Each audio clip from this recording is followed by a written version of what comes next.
A gwamna ya jiƙa wa kansa bargon giwa, inda na gaya maka an raba kaso 40 da kaso 60, kai an baka naka gwamna jam'iyya da komai ka karɓa kayi, amma su waɗanda ka tarar a wurin baka jawo su kayi ba. Mukami ɗaya ka ɗauka ka ba wa mutanen da ka tadda a tsohuwar apc shine dufiti gwamna, shi ma kuma ba mukami ba ne. Ina kallon wannan abu ta fuska uku. Na ɗaya, ina kallon wannan abu ta fuskar masoya waɗanda suke da aƙida wanda suke son mutum ba jam'iyya ba. Na biyu, ina ganin gwamnati idan ta tsaya ta yi wa mutane abin da ya kamata, mutane za su saka mata. Na uku, mutanen garin sun burge ni saboda sun kashe kwaɗayinsu sun tsaya akan aƙidarsu da cancanta da sanin ya kamata da ci gaban yankinsu. Wannan shine abin da ya haɗu ya ba wa jam'iyyar Accord Party nasara. To, gaskiya zaben 2027 na sha faɗa muku tun kan ai zaben nan na Osun cewa zaɓe ne da ya zo da suna sabon salo kayan lefe a makara. Dalili na da nasiha na gaya maka haka na sha faɗa. Abin da ya sa na gaya maka haka, kaga yanzu dai jihar Osun ta fidda wannan abin da ya kamata. Yanzu wannan sai ya zama izina da gwamnonin da suka da cikin jam'iyyar mu ta APC da kuma mutanen da suke mulka. Yawwa masha Allah. Idan gwamnonin da suka da cikin jam'iyyar APC ana ganin yawansu sun da cikin jam'iyya, to yaya magoya baya masu dangwala ƙuri'a? Wannan shine abin da ya kamata shugaban ƙasa ya fara tunani. Ka yi da kanka kafin a yi da kai. In wani yi munafincinka ba za ka jawo shi ba.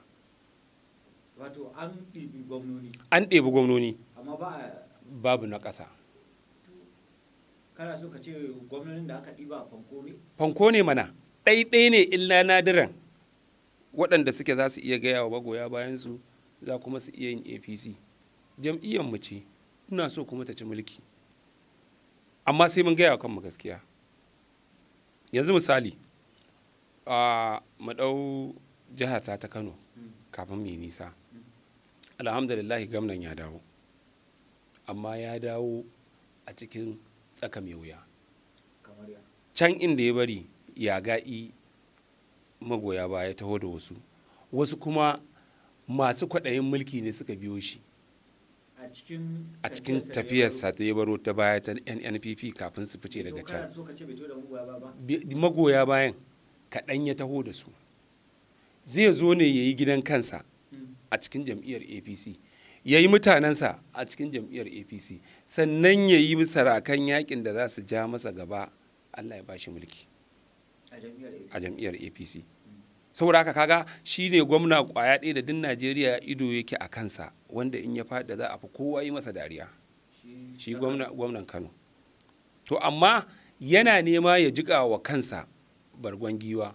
Shi bargon giwa danginka ba sa iya taruwa ku wanke sai jama'a gari. Bargon giwa?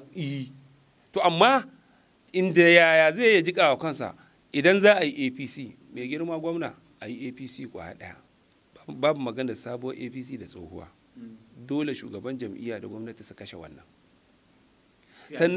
Suna ki wannan akida. Sannan mai girma gwamna har yanzu a cikin jam'iyyar ta mata APC a jihar Kano da akwai mutanen da suke cewa za su yi zaɓe ne iya labalin ɗin shugaban ƙasa.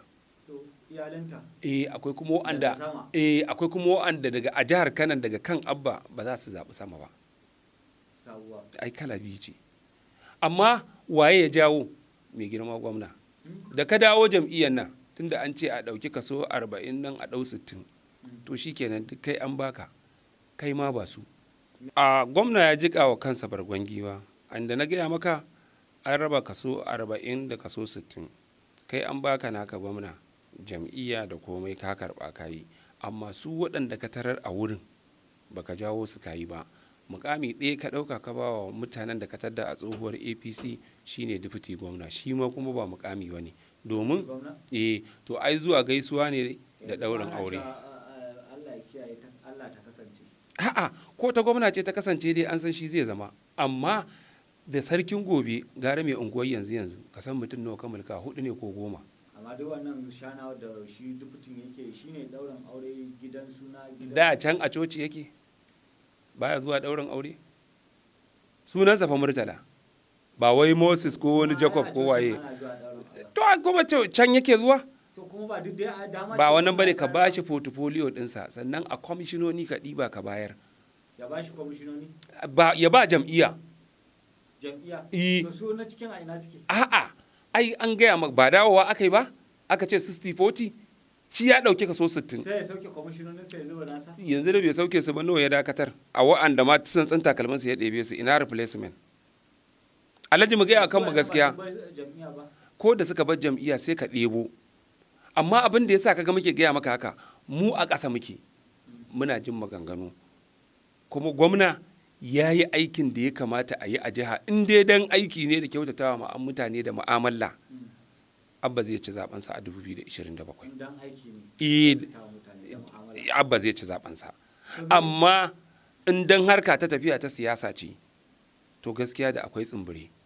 Domin duk mutumin da ya kwane tashi wanda yake da mukami a cikin jam'iyyar APC a jihar Kano, ɗaiɗai ne suke kauna Abba. Masu wanda suke kiran kansu tsohon APC?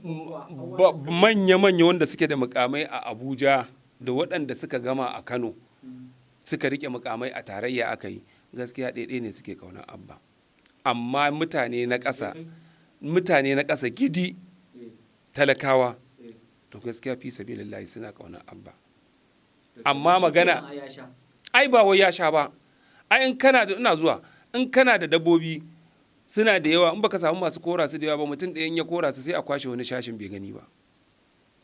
Idan Abba yana so ya ci gwamnati, dole sai ya shafi waɗannan mutanen an sako da su kuma ba ta Abba suke ba, ta jikokinsu da 'ya'yansu har yanzu duniya ba ta